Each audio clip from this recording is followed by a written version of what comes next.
Are you looking for the ultimate baby blanket? This could be it. This is the Puffy baby blanket.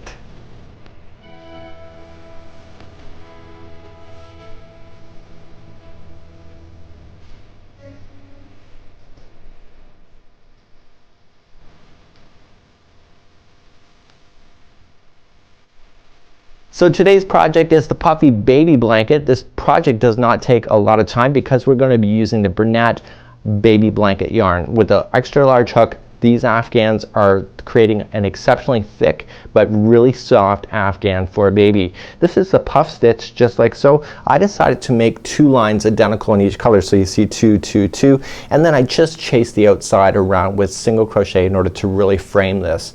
You will find that this Afghan will go relatively quickly and it'll create a most amazing and lightweight but exceptionally thick and soft Afghan at the same time. So without any further delays, let's go down to the studio, show you how easy it is to make a Puffy baby blanket.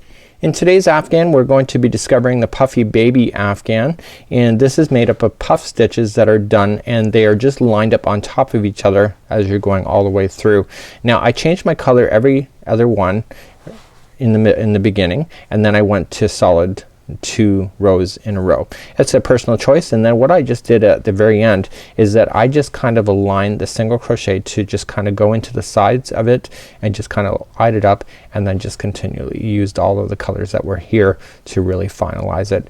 So this is the puff stitch that we're going to be working on. It's called the cluster, and basically there's 3 double crochets working together as one, and then basically there's chain 1 space and then a cluster, chain 1, cluster, chain 1, and essentially as you work back and forth, it's a no-brainer because this is just a repeat pattern and it looks absolutely amazing and it has an exceptionally soft texture and ideas. So without further ado, let's dive a little more into this project. In today's tutorial, I'm going to show you a miniature version of the Puffy baby blanket. I've already done it, so I'm going to show you the Cole's Notes version, the smaller version, and we're just going to start off and I'll just follow the instructions just like you see, but my version will be much smaller. Let's start off with the slip knot just like so. Now you're going to want to go to chain 52. I'm going to do a smaller version, so I'm not going to do that. So I'm just going to continue to go. You please go to chain 52. So we go 1, 2, 3, 4, 5. Go all the way to 52. Meet me back here in just a moment. So we now have 15 here. We want to start off with the cluster, but this chains that we're about to skip is going to count as a double crochet in the rules of crochet. So it says that we need to miss the first 4. So we're going to count back 1, 2, 3, 4, and what I would recommend is turn over the chain and get the back hump of that 4th. So 1, 2, 3, and 4, and we want to double crochet, but we're not going to complete it. So we're going to wrap the hook, insert first, and then we're going to pull the yarn through and then pull through the yarn through 2 and then hold that onto the hook just like so. We're then going to wrap the yarn again going into the same stitch, pull through 2 and hold. Okay, we're going to do that one more time. So wrap and going into the same one, pull through 2 and hold. So now we have what appears to be 4 loops on the hook, which is what we're looking for, and we're just going to grab the yarn and pull through all of those 4. We're then going to chain 1.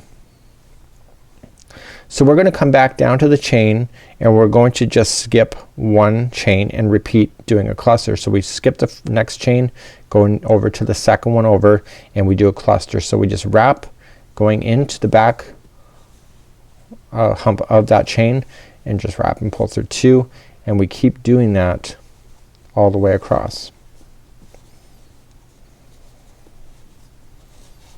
Okay, so now you have your 3 in there, wrap and pull through all 4 of your loops, chain 1, and go keep doing that. So we come back down to the chain, go to the second one over, so we missed the first one, and cluster again into the second. The entire Afghan is made up of these clusters that we're doing. That's why it's called the Puffy stitch. Okay, you got your 4, pull through all. Okay, and I'm going to do it one more time. So we pull through all and then chain 1, and then we again skip. Go to the second over on the chain, pull through. So when you have your chaining of 52, you'll notice that you're gonna come over and you'll be left with the appropriate number of stitches. Pull through everything, chain 1, and to finalize the final one, so you're just gonna immediately just skip over, go to the second from over, and just say this is the last one so you don't see anything more here. You're just going to double crochet. So just like you started, see how you have the chaining 1, that counts as a double crochet. You have your puffs in the middle, and then you finished off with the double crochet at the end.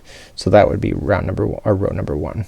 Before I turn the work to identify stitches to you, you have to understand exactly what you're looking at when it comes to knowing exactly where you're putting all your stitches. And so essentially at the top at this time is that you're going to have the top of the cluster, and then you're gonna have the chain 1 spaces. The chain 1 spaces are right here. So they're right at the very end of all of the clusters. So we just have to watch for that. So let's turn our work, and we're immediately just going to chain 3. 1, 2, 3. See, and that keeps it in line with the other one that's already there, and we're immediately gonna cluster in the chain 1 space. Now the chain, this is where everything came together here, okay, but this right here is the chain 1 space, okay. So that's where we just have to look for it. If you're not sure which one is which, pick a spot and just commit to it for the entire afghan, and basically it's just gonna sit on top of each other. Pull through and chain 1. Okay, so if you're not sure exactly where the chain 1 space is, don't worry about it. So you have this one, and here is the next space that matches this one. Just commit to a spot if you're unsure. Many of us crocheters, we give up on projects as we're not sure if we're right or not. It doesn't matter where you stick your hook, it sometimes just matters to be consistent. Okay, so I'm just putting in a cluster into each one of the spaces.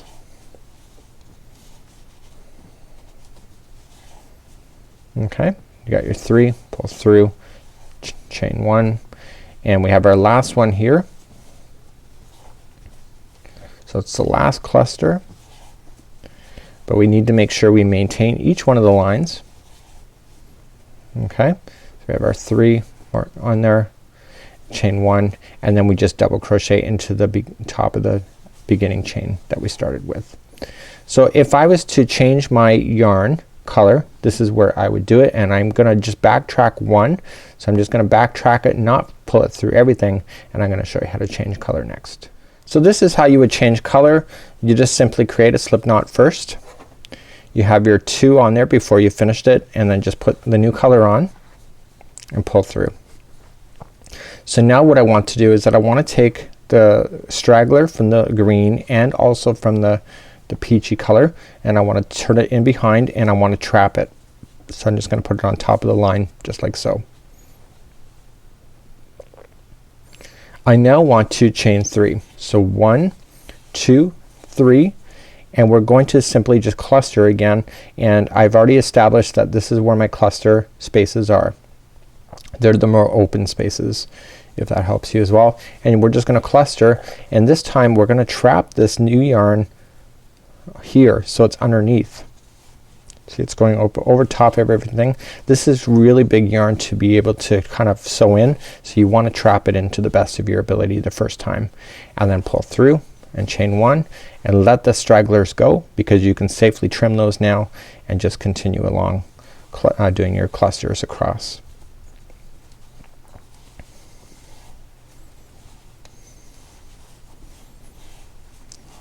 Just like so. So it's a really easy afghan to make once you understand the clustering. The product works up really quickly because look at the size of what I've already grown, and it's just a small version.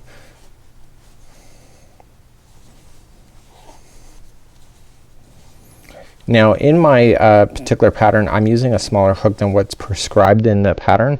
I just liked this size hook better for what I wanted.